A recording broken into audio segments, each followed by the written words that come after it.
So Tokyo just did the impossible. It officially overtook New York to become the #2 city in the world. It's one of the hottest destinations for 2026, but being this popular comes with a catch. If you show up without a plan, the crowds and the costs will overwhelm you fast.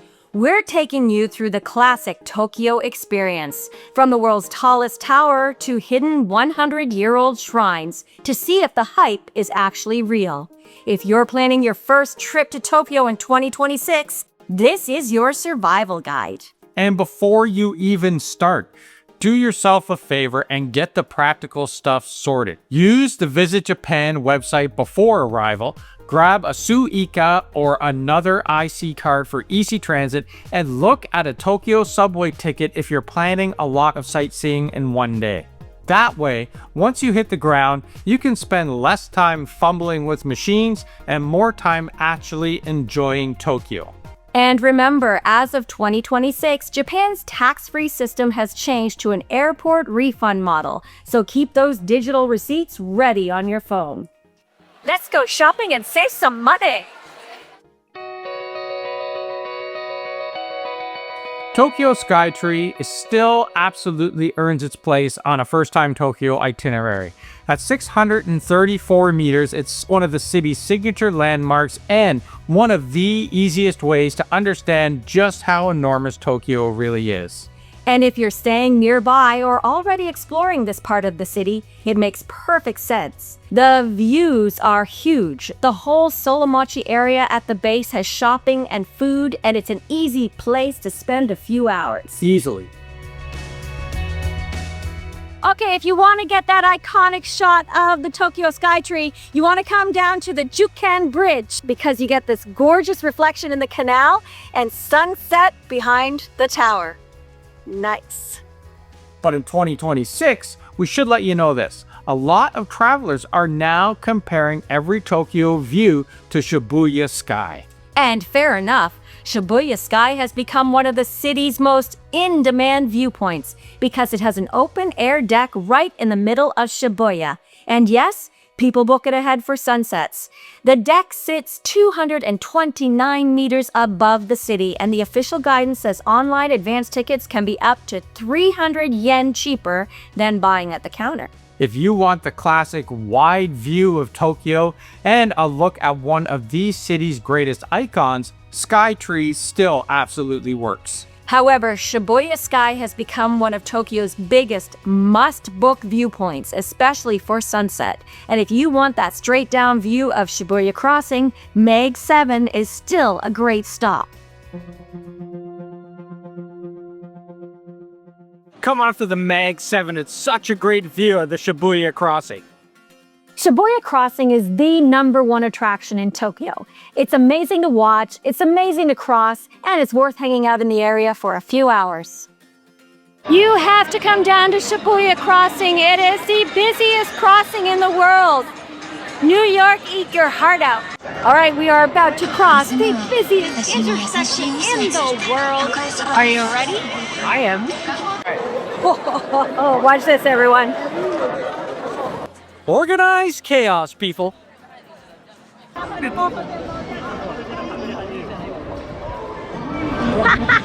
was that? That was cool. So really, they both do different jobs. Skytree gives you that huge panoramic sense of just how massive Tokyo is. Meg 7 lets you look right down on the famous scramble, and Shibuya Sky gives you that big open-air skyline moment people are chasing now for Instagram and other social media posts. So if you're planning your trip, don't think of it as which one replaces the other. Think of it as which view you want most. Asakusa is one of the best places in Tokyo to start because this is where you get that classic mix of old Tokyo energy, temple culture, busy streets, food stalls, and just enough chaos to make it memorable. So what's interesting is I know this temple as the Sensoji temple, but it can also be known as the Asakusa temple because in characters, it can be read either way. That's pretty cool. Senso-ji is the oldest temple in Tokyo, and it is one of the city's biggest must-sees for a reason. The main hall generally opens from 6 in the morning until 5 in the evening, though winter hours can start a little later and the grounds stay open all day and night. And that's actually really useful because if you want fewer crowds, early morning is really your friend here. Okay, this is the Kaminarimon Gate, which means Thunder Gate, and it is one of the most popular attractions here in Tokyo. Just look at the crowd, you can see it.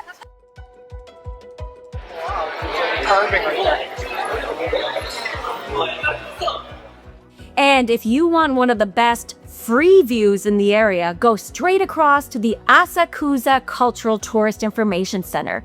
It's open daily, admission is free, and the 8th floor observation terrace stays open until 10 p.m.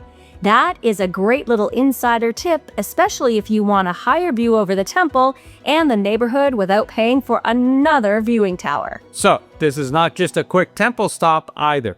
It's one of those rare Tokyo areas where wandering off and wandering around actually pays off. And make sure to grab a bento box while you're in the area. So you come to Senso-ji, stay for the atmosphere, the side streets, the snacks, and the busy markets, and that rooftop view. Come to Tokyo Plaza to take photos of the escalators going through the mirrors. It's a popular photography spot. Now, Ginza gives you a completely different side of Tokyo. This is where the city feels polished, high-end, and effortlessly put together. Hey, even if you're not planning to shop, it's still worth coming here. The people watching is great, the department stores are beautiful, and the whole area has that polished Tokyo energy that feels a world away from places like Shinjuku or Asakusa.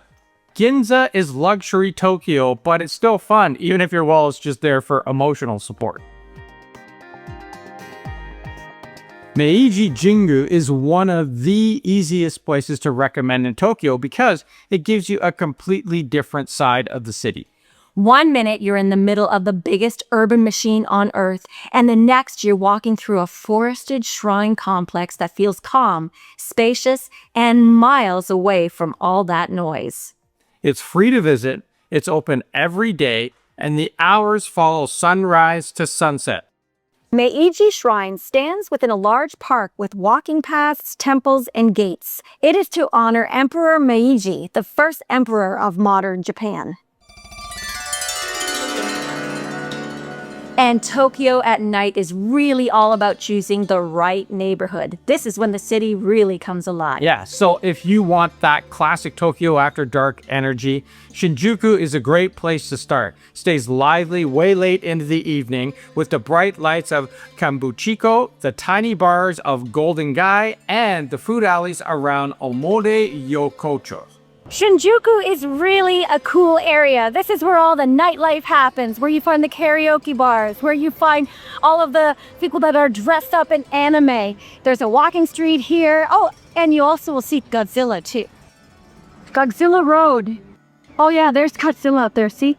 If you want something younger and trendier, well, always head to Shibuya. Yeah, and if you're after more of that international club scene, well, Roppongi is the area that you need to head to.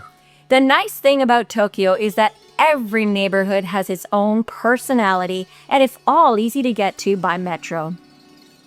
So rather than chasing one specific gimmick restaurant, it really makes more sense to choose the part of the city that matches the kind of night you want. Come on out to Shiba Park and see the lights glistening on the Tokyo Tower.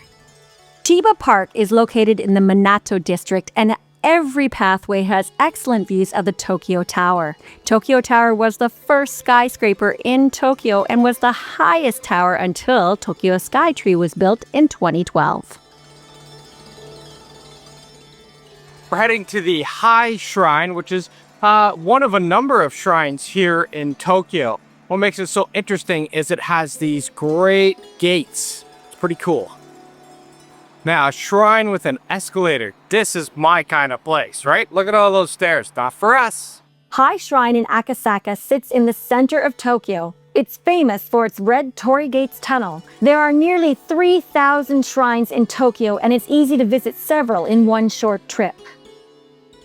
Pay a visit to Nogi Shrine in Akasaka. Nogi Shrine in Akasaka is dedicated to the Army General Nogi Marisuke. Following the death of Emperor Meiji, he and his wife committed seppuku, which is suicide, to join him in death. The shrine was built on their residence in 1923. It's really interesting to be in these temples. They're surrounded by skyscrapers, there's cars coming through. It's kind of a neat and strange experience to visit a temple in Tokyo. One more 2026 tip. Tokyo is easier than ever to navigate once you had the basics sorted, but popular attractions, they still do fill up. So book ahead of time, especially sunset viewpoints. Use that IC card like Welcome Suica for transit and check official attraction hours before you go. And if you're looking for a place to stay in Tokyo, we have 2 recommendations. We have links to all of the attractions and tours in the description below. And that's everything you need to know for visiting Tokyo in 2026. It has taken over New York City and is one of the best cities on earth to visit right now. So if you enjoyed this video, make sure to like, subscribe, and share it with someone who's going to be visiting Tokyo sometime soon. So book that ticket and make your way to Japan.